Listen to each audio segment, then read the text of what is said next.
uncleanness, loose conduct, and bloodshed for which Jerusalem was responsible. The command was given, after cooking flesh in the pot, to stand it empty upon its coals in order that it may get hot. And its copper must become heated up, and its uncleanness must be liquefied in the midst of it. Let its rust get consumed and its copper may burn, that its filthiness may be melted in it, its rust consumed. R.S. As 24. 3-12.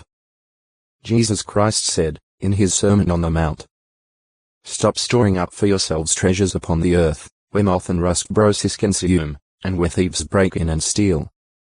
Rather, store up for yourselves treasures in heaven, where neither moth nor rust consumes, and where thieves do not break in and steal." Mount 6. 19, 20. Material wealth hoarded up is put to no beneficial use. Idle, it may rust and eventually be of no use even to its owner. In fact, as James warns rich men who trust in material wealth, your riches have rotted.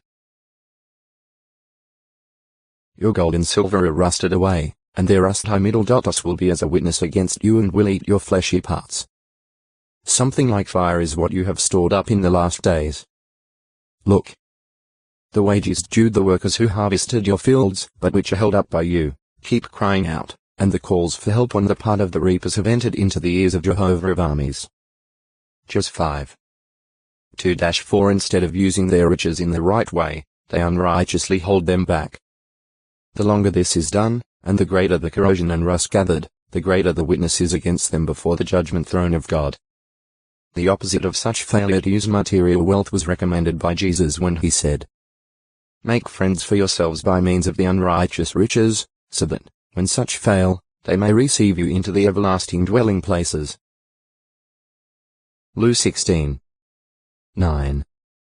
Ruth, a Moabitess who married Mahlon after the death of his father Elimelech, and while Mahlon, his mother Naomi, and his brother Chilion were living in Moab. A famine had caused the family to leave their native Bethlehem in Judah. Ruth's brother-in-law Chilion was married to the Moabitess Orpah. Eventually the two brothers died, leaving behind childless widows. Learning that Jehovah's favor was again manifest in Israel, Naomi, accompanied by her two daughters-in-law, proceeded to return to Judah. Ruth 1. 1-7. 4. 9, 10. Her loyal love. Whereas Orpah finally returned to her people at Naomi's recommendation, Ruth stuck with her mother-in-law. Deep love for Naomi and a sincere desire to serve Jehovah in association with his people enabled Ruth to leave her parents in her native land, with little prospect of finding the security that marriage might bring.